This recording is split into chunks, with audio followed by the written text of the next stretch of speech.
You may not know it, but we are constantly under siege from a gale of deadly particles racing towards Earth at over 1 million miles per hour.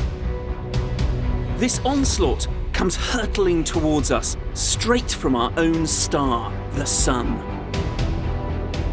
This all sounds pretty apocalyptic, but why can't we feel this solar wind? And how do we survive such lethal force? Luckily for us, Earth has an invisible force field that deflects most of the dangerous particles.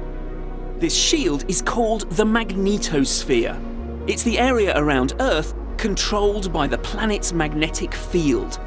And whilst it shelters us, it also creates one of the most impressive phenomena on Earth, the Northern Lights.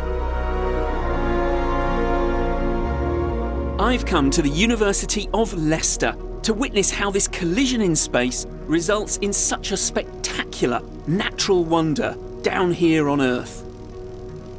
This is a Planeterrella, and essentially what it does is it compresses 93 million miles into about 20 centimetres. The large ball on this side represents the Sun, and the smaller one over here, that's the Earth. And inside, there's a really strong magnet that gives us the Earth's magnetic field.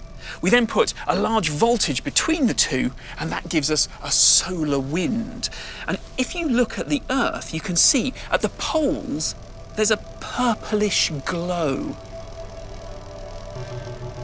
In my miniature solar system here, I've recreated the northern and southern lights, the Aurora. When the deadly solar winds reach Earth's magnetosphere, some of the charged particles get trapped and are propelled down the Earth's magnetic field lines straight towards the poles. And when they reach Earth, they strike atoms and molecules in our atmosphere, releasing energy in the form of light. And all this takes place over 100 miles above our heads.